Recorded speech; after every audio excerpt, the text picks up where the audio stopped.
अब देखिए जरा यूपी में कैसे कार्रवाई हो रही है, किस किस पर कार्रवाई हो रही है और कैसे पुलिस एक्शन ले रही है। सबसे पहले चीनी महंगी होने के बाद योगी ने आज एक बड़ी बैठक ली। इस दौरान सीएम योगी ने अफसरों को सख्त निर्देश दिए। कहा चीनी की कालाबाजारी करने वालों पर कड़ी कार्रवाई हो। 30 से ज्यादा दिनों तक कोई चीनी का स्टॉक नहीं कर सकता है। योगी ने कहा कि एक समय में यूपी में कोई भी डीलर अगर 400 टन से ज्यादा स्टॉक रखे तो उस पर एक्शन हो। योगी के साफ निर्देश हैं कि बाजार में सप्लाई रुकनी नहीं चाहिए ताकि लोगों पर चीनी की किल्लत या महंगाई का असर न पड़े। नियम के खिलाफ भंडारण ना हो, इसकी निगरानी की जाए। सीएम के आदेश के बाद बागपत में अफसर फील्ड पर उतर गए। एसडीएम और सीओ ने एक चीनी गोदाम पर छापा मारकर पड़ताल की। मुजफ्फरनगर में चीनी व्यापारियों पर रेड मारकर स्टॉक की जांच की गई। संभल में कालाबाजारी रोकने के लिए प्रशासन ने स्टॉक चेक किया। बरेली और नोएडा के डीएम ने बैठक कर स्टॉक की जानकारी ली है। सीएम ने गड़बड़ी पर एस्मा के तहत एक्शन की बात कही है। एस्मा का मतलब होता है आवश्यक सेवा अधिनियम, यानी जो देश या राज्य में जरूरी चीजों सेवाओं की सप्लाई होती है उस पर अगर जमाखोरी करता है, इस कानून का उल्लंघन करने पर सरकार एक्शन ले सकती है। आरोपी को गिरफ्तार और दोषी पाए जाने पर सजा हो सकती है। एस्मा के तहत 6 महीने तक की कैद या जुर्माना या फिर दोनों हो सकता है। तो योगी की कोशिश है कि उत्तर प्रदेश में चीनी के दाम ना बढ़ने पाए, जमाखोरी ना हो। योगी ने एक बात और कही है कि यूपी में चीनी पर्याप्त है, कोई कमी नहीं है चीनी की। स्टॉक देखिए जरा चीनी का क्या है। चीनी का स्टॉक यह है कि चीनी मिलों में चीनी जो रखी है वो है 179 लाख क्विंटल चीनी मिलों में। इसके अलावा देखिए निजी चीनी मिलों में 150 लाख क्विंटल चीनी है निजी चीनी मिलों में, और निजी चीनी मिलों में लगभग 23 लाख क्विंटल है, और दूसरी चीनी मिलें जो हैं उनमें 5 लाख क्विंटल है। कुल मिलाकर चीनी की कोई कमी नहीं है, यह कहना है सीएम योगी का। सुनिए जरा योगी के मंत्री क्या कह रहे हैं। उत्तर प्रदेश में इस वर्ष भी 90 लाख मीट्रिक टन से ज्यादा चीनी पैदा हुई। आज उत्तर प्रदेश में हमारे पास 179 लाख मीट्रिक टन चीनी मौजूद है। उत्तर प्रदेश में चीनी का जो खर्चा है वो 4 लाख मीट्रिक टन प्रति माह है। हमारे पास आज भी 150 लाख मीट्रिक टन चीनी अधिक है। सभी जिलाधिकारियों को माननीय मुख्यमंत्री जी ने वीसी कर रहे हैं। सभी जिलाधिकारियों को ये निर्देश दे दिए गए हैं कि किसी भी कीमत पे काला बाजारी चीनी की नहीं होनी चाहिए, और ये जो एक भ्रम पैदा किया जा रहा है ये भ्रम दूर होना चाहिए। गन्ना मंत्री को आपने सुना। आइए अब आपको दिखाता हूं समाजवादी पार्टी इस पर विरोध कर रही कि चीनी के दाम बढ़ रहे हैं। आज सड़कों पर उतरी थी और समाजवादी पार्टी सस्ती चीनी बेच रही थी।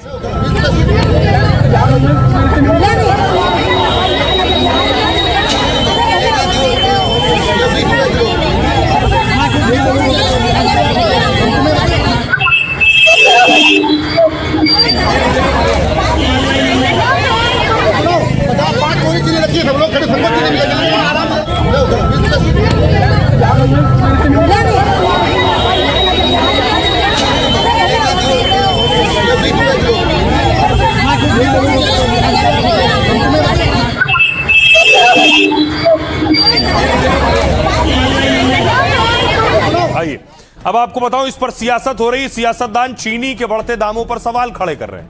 अखिलेश यादव देखिए क्या कह रहे हैं। अखिलेश ने कहा यह मुनाफे के लिए पेट्रोल में एथेनॉल मिलवा रहे हैं, मुनाफा कमाने के लिए ही चीनी महंगी कर रहे हैं। चीनी के दाम तब बढ़ाए जा रहे हैं जब त्योहार आ रहे हैं। आपको मिठाई खरीदनी है लेकिन वो महंगी है। गुलाब जामुन, रसगुल्ला और बर्फी महंगी हो गई है। मल्लिकार्जुन खड़गे ने कहा त्योहारों से पहले चीनी की मिठास में कड़वाहट घुल गई है क्योंकि 3 महीने में चीनी करीब 40% महंगी हो गई है। जनता पर पड़ी मार, महंगाई की मार का जिम्मेदार आखिर कौन है? चीनी की कमी है और सरकार विदेश से चीनी मंगा रही है। यह कैसा आत्मनिर्भर भारत है जहां आयात करना पड़ रहा है, दूसरी तरफ गन्ने को पेट्रोल में मिलाने के लिए एथेनॉल में झोंक रहे हैं। भारत दुनिया का बड़ा चीनी उत्पादक और निर्यातक देश है, लेकिन आज चीनी का स्टॉक 9 साल के निचले स्तर पर क्यों है? अरविंद केजरीवाल कह रहे हैं देश में चीनी की कीमतें बेतहाशा बढ़ रही हैं क्योंकि देश में चीनी की भारी कमी हो गई है, क्योंकि गन्ने से मोदी जी ने एथेनॉल बना दिया है। करीब 30 लाख टन चीनी के गन्ने से एथेनॉल बना दिया गया है। मोदी जी कह रहे हैं एथेनॉल बनाकर विदेशी मुद्रा बचाई है, लेकिन उसी विदेशी मुद्रा से अब चीनी आयात कर रहे हैं। केंद्र सरकार ने कहा कि महंगी चीनी को एथेनॉल से जोड़ने को गलत बताया है। एथेनॉल के चलते ऐसा होने के दावे का खंडन किया है। कहा कि एथेनॉल का बड़ा हिस्सा खराब अनाजों से बन रहा है, उसका गन्ने से कोई ताल्लुक नहीं। सुनिए सियासतदानों को। दिल्ली लखनऊ में बीजेपी की सरकार है। अब आप सोचिए चीनी कितनी महंगी हो गई, और तब महंगी हो गई जब त्योहार आ गया है, आपको मिठाई खरीदनी पड़ेगी। और एक हिसाब किताब लगाओ कि अगर आपका गुलाब जामुन कितना महंगा हो गया होगा, रसगुल्ला कितना महंगा हो गया होगा, बर्फी कितनी महंगी हो गई है। आज हर चीज महंगी हो रही है, डीजल पेट्रोल सब कुछ महंगा। जितना प्रोडक्शन अपेक्षित था उसकी बनिस्बत इस बार इतना ना होना एक कारण रहा है, पर मैं मानता हूं कि ये एक टेम्पररी फेज है। बहुत जल्द इसको नियंत्रित कर लिया जाए। चीनी के जो इंपोर्ट की बात हो रही है वो इसलिए हो रही है क्योंकि इतना लो आउटपुट हुआ है। लो आउटपुट के चलते आपने अपने इथेनॉल E20 के लिए आपने उसका इस्तेमाल किया है, डाइवर्जन किया है, और उसका भार कौन भुगतेगा? जनता ही भुगतेगी। मांग के अनुसार जब पूर्ति को करना है तो सरकार को कुछ आयात भी करना पड़ेगा, कुछ और उपाय करने होंगे। थोड़े दाम अगर बढ़े हैं तो इसका मतलब एथेनॉल नहीं है, क्योंकि एथेनॉल के तुलना में देखो जो 12% की खपत होती थी एथेनॉल की वो घट के 9% रह गई है, यानी एथेनॉल का प्रयोग कम हुआ है। तो कीमत की वृद्धि को इथेनॉल से जोड़ना ये न्याय संगत नहीं है। और अब आपको बताऊं कि आपकी थाली में, आपके किचन में कौन कौन सी चीजों के दाम बढ़ गए हैं और क्या वजह है इसके पीछे। सबसे पहले देखिए चीनी 5 जुलाई को 45 रुपए किलो मिल रही थी, अब 21 अगस्त के दाम है 65 रुपए किलो, 45 से 65 पहुंच गई। चावल के दाम 5 जुलाई को 90 रुपए किलो थे, 21 अगस्त को दाम 100 रुपए प्रति किलो पहुंच गए। अरहर दाल 120 रुपए किलो से 150 रुपए किलो पहुंच गई है। चाय पत्ती जो 5 जुलाई को 380 रुपए किलो थी वो 21 अगस्त को 456 रुपए किलो पहुंच गई। इसके अलावा चना जो 80 रुपए किलो था वो 85 रुपए प्रति किलो पहुंच गया है। सरसों तेल 160 रुपए किलो से पहुंच गया है 190 रुपए किलो। काजू 5 जुलाई को 1000 रुपए किलो था और 21 अगस्त को 1500 रुपए किलो पहुंचा है, यानी 500 रुपए की बढ़ोतरी हुई। बादाम 5 जुलाई को 800 रुपए किलो मिल रहा था, 21 अगस्त को 1100 रुपए किलो हो गया है। आलू पिछले हफ्ते 20 रुपए किलो था, 21 अगस्त को दाम 25 रुपए किलो तक पहुंच गए। प्याज 30 रुपए किलो था, 60 रुपए किलो तक पहुंच गया है प्याज अलग अलग जगहों पर। टमाटर पिछले हफ्ते 30 रुपए किलो थे, 21 अगस्त को दाम 30 रुपए किलो, यानी टमाटर के दामों में बढ़ोतरी नहीं हुई है। भिंडी पिछले हफ्ते 30 रुपए किलो थी, 21 अगस्त को 60 रुपए किलो। फूल गोभी 60 रुपए किलो से 100 रुपए किलो तक पहुंच गई है। लौकी 40 रुपए से 60 रुपए किलो पहुंच गई। अदरक 240 रुपए किलो से 21 अगस्त के दाम थे 280 रुपए किलो। खीरा 40 रुपए किलो मिल रहा था, अब 50 रुपए प्रति किलो मिल रहा है। वहीं करेला 60 से 80 रुपए किलो पहुंच चुका है। सहजन की फली 80 रुपए किलो थी, 160 रुपए प्रति किलो हो गई है।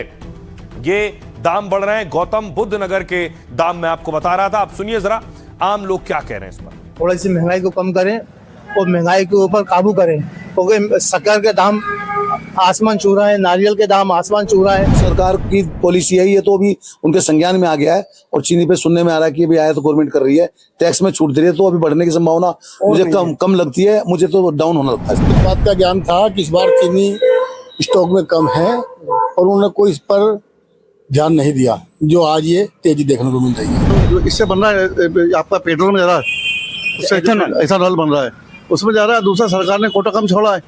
तीसरा उत्पादन में गिरावट है शक्कर की सेल 20% रखी, 20% सेल घट गई है, 80% घट गई। महाराष्ट्र में और यूपी में भारी बारिश की वजह से फसल खराब होने की वजह से भी, और कुछ पेट्रोल में इथेनॉल में काम में ले रहे हैं, इसके लिए हर चीज़ में 20 रुपए किलो की मीठे में बढ़ोतरी होगी। वक्त हर चीज़ महंगी है, महंगाई से त्रस्त पब्लिक है।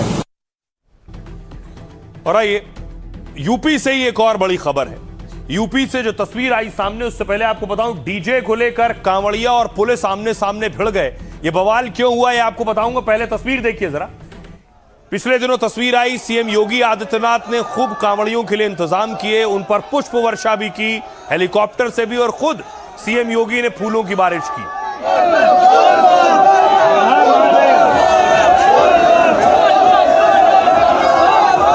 लेकिन कुछ तस्वीरें ऐसी आई जिन्होंने चिंताएं बढ़ाई और विचलित किया। ये तस्वीर देखिए, डीजे चल रहा था, डीजे पर डांस हो रहा था, पुलिस वहां मौके पर मौजूद थी।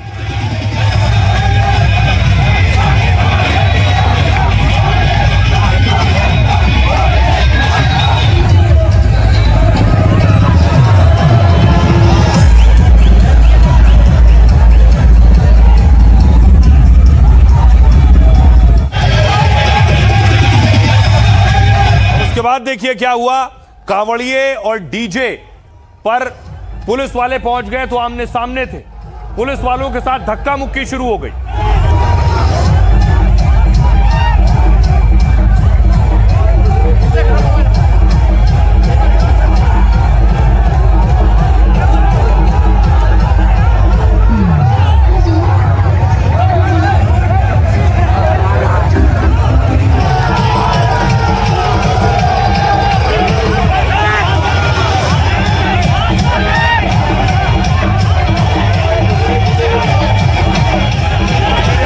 पुलिस से धक्का मुक्की हो रही है और यह धक्का मुक्की कहां तक पहुंच गई, यहां तक पहुंच गई कि इंस्पेक्टर साहब को बोलना पड़ गया कि मैं इस्तीफा दे दूंगा, रिजाइन कर दूंगा।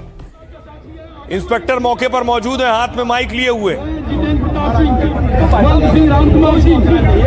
वर्तमान में इंस्पेक्टर के पद पे कोतवाली में तैनात हूं।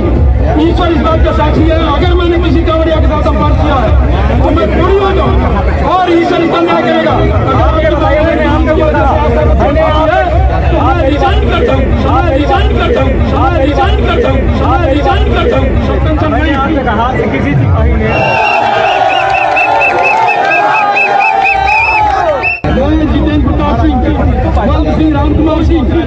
और वर्तमान में इंस्पेक्टर के पद पे कोतवाली में तैनात हूं। आपको बताऊं कि देखिए कैसे उसके बाद एडीएम मौके पर पहुंचे और एडीएम माफी मांग रहे हैं।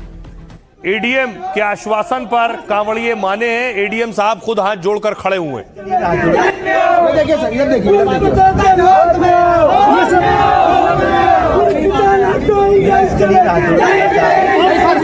के तौर पे नहीं सर, आप आए अच्छी बात है। हम ये कहते पे आया हुआ मेहमान लौटाना नहीं जाता है। हेलो, हम लोग आप लोग हमारे अतिथि हो, वो वर्ग की परंपरा है हमारी। ये पता कर रहा है, थोड़ा सा उसके लिए मैं क्षमा चाहता हूं। उसको भाई साहब आप क्षमा मांगने वाले हैं नहीं। और इसके बाद देखिए ये यहीं खत्म नहीं हुआ, उसके बाद नाराज कांवड़ियों ने प्रदर्शन शुरू किया मंच से। मंच पर मौजूद थे और मंच से नारेबाजी हो रही थी। ये वो तस्वीरें।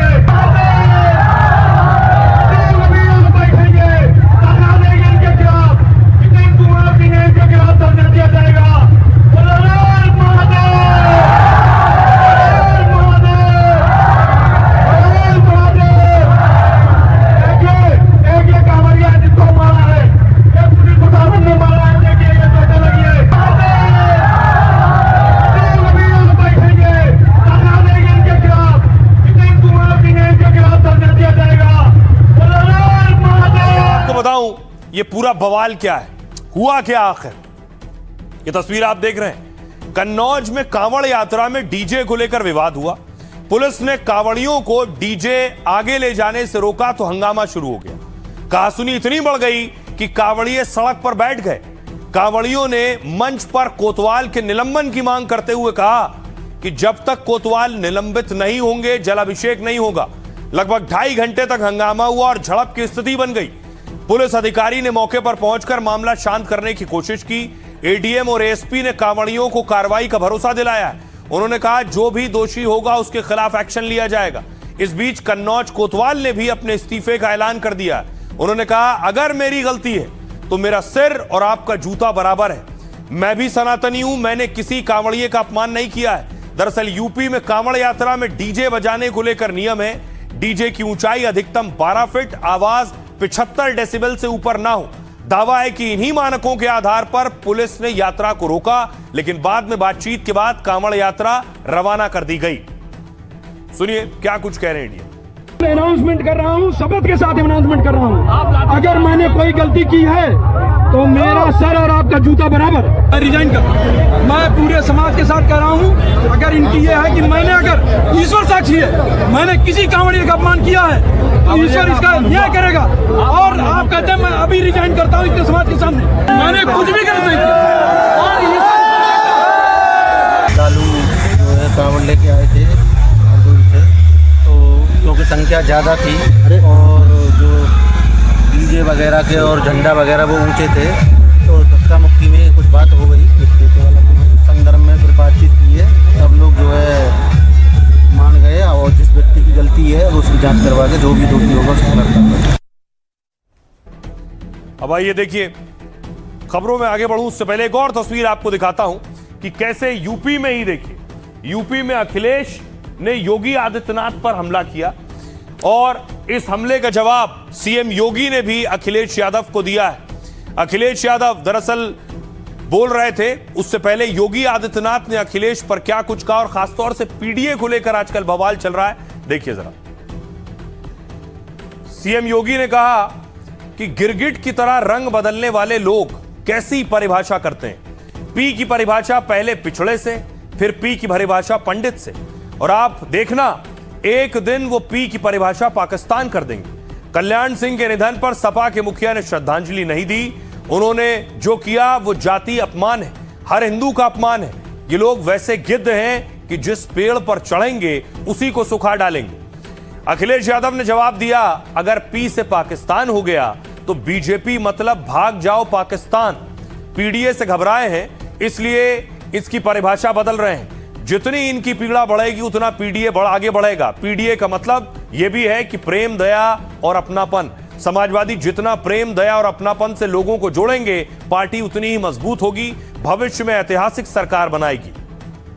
सुनिए क्या कुछ कह रहे हैं अखिलेश यादव और दूसरे सियासतदान। क्रिकेट की तरह रंग बदलने वाले लोग कैसे परिभाषा करते हैं। पी की परिभाषा पहले पिछड़े से, फिर पी की परिभाषा पंडित से, और आप देखना एक दिन वे पी की परिभाषा पाकिस्तान से भी कर देंगे। पी का मतलब पाकिस्तान। अगर मैं यूं कहूं बीजेपी भाग जा पाकिस्तान, या यूं कहूं कि भाग जाओ पाकिस्तान, और पीडीए से घबराए हुए हैं इसीलिए पीडीए की परिभाषाएं बदल रहे हैं। वो जितनी पीड़ा बढ़ेगी उतना पीडीए आगे बढ़ेगा। समाजवादी पार्टी की कथनी करनी में पूरी तरह से कोई मेल नहीं है। ये चुक चुकी पार्टी है और उत्तर प्रदेश के विकास के लिए ये पूरी तरह से, मैं कह सकता हूं कि गड्ढे में डालने वाली पार्टी है। पूरी तरह से कंफ्यूज्ड हैं।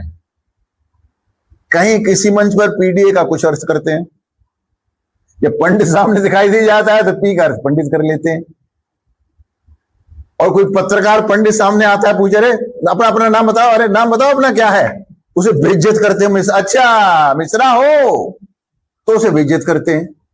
तो वो खुद कंफ्यूज हैं कि पीडीए का अर्थ क्या है। तो जो स्वयं कंफ्यूज है वो समाज को क्या मार्गदर्शन करेगा। देश में चल रहा है पीडीए, पीट देगा यही, पीट देगा अल्पसंख्यक, और अखिलेश जी उसका गवाही देते हैं। पीडीए का फार्मूला इसी नाते वो बोलते बोलते किसी दिन पीडीए पी से कह देंगे पाकिस्तान हो गया और सबको लेके पाकिस्तान जाने लगेंगे।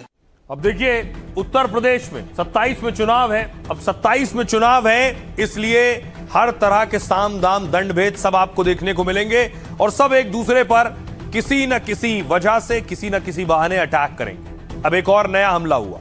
अखिलेश के चवन्नी वाले तंज पर जयंत चौधरी ने पलटवार किया। आरएलडी के मुखिया और केंद्रीय मंत्री ने एक्स पर पोस्ट लिखा। उन्हें कुछ सस्ते शब्द बोलने ही थे तो मेरा नाम लेकर बोलते। जयंत चौधरी अखिलेश को कह रहे हैं जाट समाज को टारगेट करना और कहना ABCD हमने सिखाई है, यह अहंकार है और मैं मानता हूं कि ऐसा आचरण सिर्फ पतन लाता है। दरअसल अखिलेश यादव ने हाल में जयंत चौधरी पर तंज कसा था। उन्होंने कहा हमने चवन्नी को रुपया बना दिया फिर भी लोग छोड़ गए। अखिलेश का तंज जनवरी 2022 के जयंत चौधरी के बयान से जोड़ा गया। तब सपा और RLD पार्टियों ने साथ मिलकर यूपी का चुनाव लड़ा था। अब अखिलेश के हालिया बयान और पश्चिमी यूपी की सियासत गर्मा गई है, क्योंकि पश्चिमी यूपी की राजनीति में जयंत चौधरी सिर्फ एक नेता नहीं बल्कि लंबे समय से जाट और किसान राजनीति के महत्वपूर्ण अंग हैं। ऐसे में जयंत पर की गई टिप्पणी को RLD जाट अस्मिता से जोड़ रही। यही वजह है कि विवाद अब निजी राजनीतिक तंज से आगे निकल गया है और जाट बनाम यादव वाली सियासी लड़ाई की तरफ जाता हुआ दिख रहा है। इस लड़ाई में मायावती ने भी एंट्री ली है और अखिलेश पर भी हमला किया है। मायावती ने अखिलेश के बयान को पूरे जाट समाज का अपमान बताया और कहा सपा के मुखिया को पूरे जाट समाज से माफी मांगनी चाहिए। सुनिए क्या कुछ कह रहे हैं सियासतदान। मैं अगर कुछ कहूं तो उसमें भी नाराजगी है, कोई पुरानी बात याद दिला दूं तो ये भी बुरा लगता है, और मैं ये कहूं कि अब आपको ज्यादा सीटें मिलने वाली हैं वो भी बुरा लग रहा है। दूसरे दल हैं और जिनकी भागीदारी बढ़ाने की बात हो रही है, हम उनसे भी चाहते हैं कि उनकी भागीदारी बढ़े, इसमें बुरा मानने की क्या बात है। चौधरी चरण सिंह भी किसानों के मसीहा रहे हैं, किसान नेता रहे हैं। चौधरी अजीत सिंह ने पूरा जीवन किसानों को दिया है, उनके बेटे और वो भी किसान नेता के बारे में चवन्नी ठंडी की बात करना ये समाजवादी पार्टी के नेताओं को शोभा नहीं देता। स्वाभिमान, मेहनत, त्याग किसान का संरक्षण है और ऐसे समाज को आप अपमानित कर रहे हैं।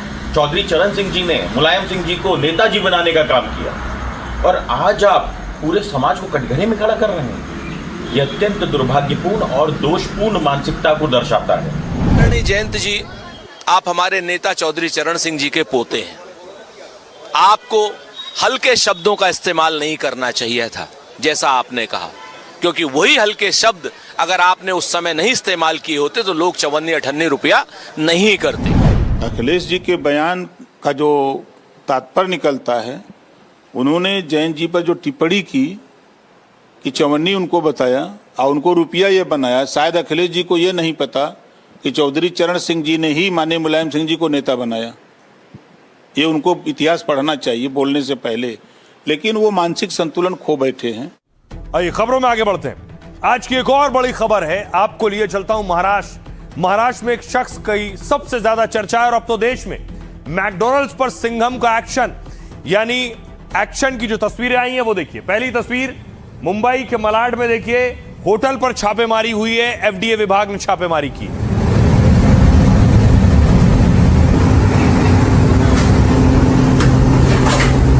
इतना गंदा क्यों है स्टोरेज आपका?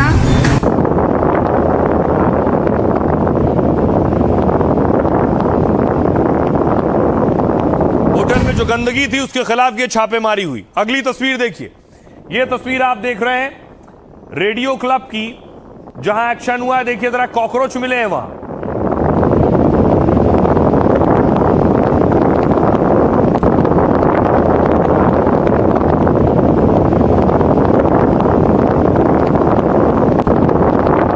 अब आपको कोलाबा लिए चलता हूं। कोलाबा की तस्वीर देखिए।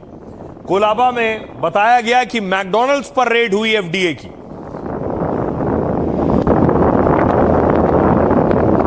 और अंदर भी गंदगी मिली।